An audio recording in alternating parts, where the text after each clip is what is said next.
Did you already see the new Under Armour commercial that just came out? Several posts all over the internet stating this ad was done by AI. And you think like, what? Are we really this far already? Do I have to give up all my dreams about being a creative filmmaker or artist because AI is replacing me faster than I can blink? We are so screwed. Let's stop here for a moment and really look at the facts and how far we actually really are in the world of AI and how it is specifically used in advertising at the moment. All of this will be discussed in this video. To explain you what is happening right now and the general misunderstanding and discommunication about AI and advertising, let's take a look at the latest commercial by Under Armour. This commercial was not only criticized to have a really tight deadline to be created, but also because of the statements of the director Wes Walker, who stated, "This is the first AI-powered sports commercial in history." But is this really true? When I would hear the statement for the first time, I would instantly think that the whole commercial was actually created by AI image generators and other AI tools like ChatGPT.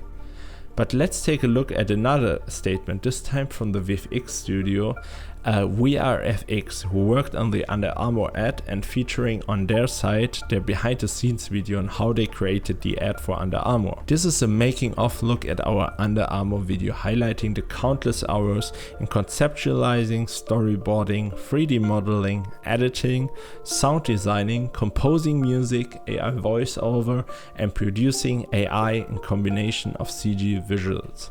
We can clearly see here that there are several departments and steps mentioned that worked in combination to create the ad.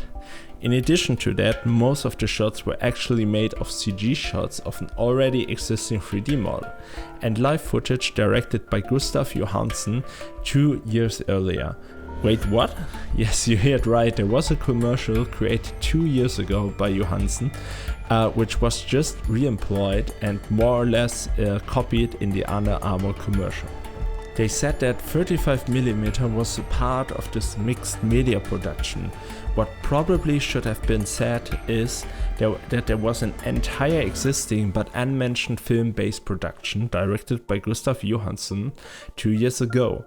He replied in a comment underneath the video, "A cool film, but all his stuff with the athlete is shot by Andrei Chermontov and from a commercial I did." So it is of course understandable that he is upset about it. I think it's important to note here that Under Armour is more than allowed to use the footage, but it becomes problematic when they're stating the new one as an AI commercial, when then not publicly crediting the people who worked on the other commercial 2 years ago, where they took a lot of shots and worked from. Another good example is the Coca Cola commercial that came out last year and caught a lot of attention as a commercial that was created by generative AI.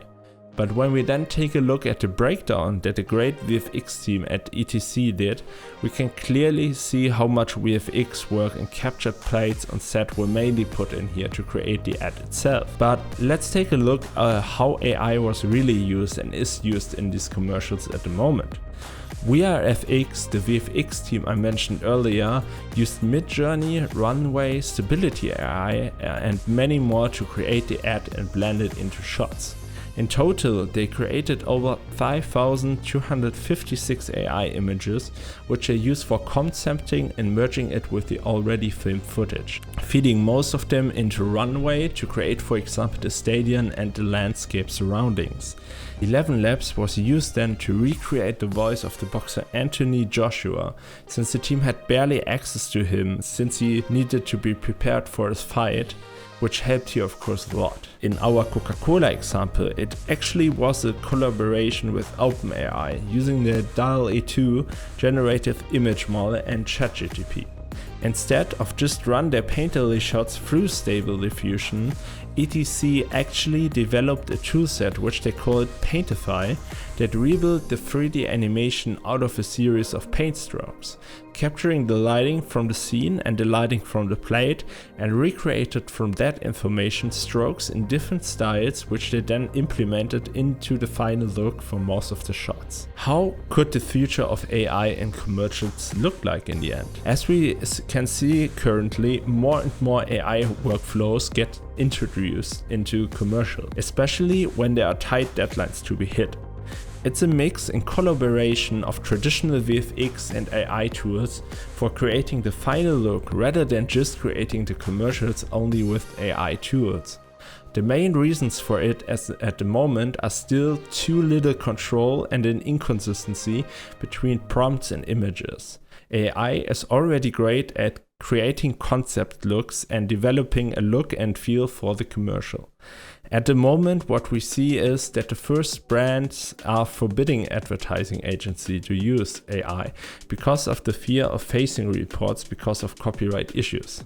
In my opinion, I wish to have AI more integrated as a tool to create commercials, for example, faster than before, and making them even more creative with the help of AI in the end. It's important to mark what was really done with it and what not, instead of stating that the whole commercial was done by it. This not only discredits the hardworking artists that were working on the ad, but it's also affecting our general understanding how AI is used at the moment and what it is really capable of at the moment in time. If you have enjoyed this video, feel free to check out my AI tools playlist, where I'm showing you my latest videos where I'm talking about the latest AI tools on the market and how to use them for filmmaking. Thanks a lot for watching, and if you have enjoyed this video, please don't forget to like this video and subscribe to the channel so I can keep doing what I'm doing. See you on the next one.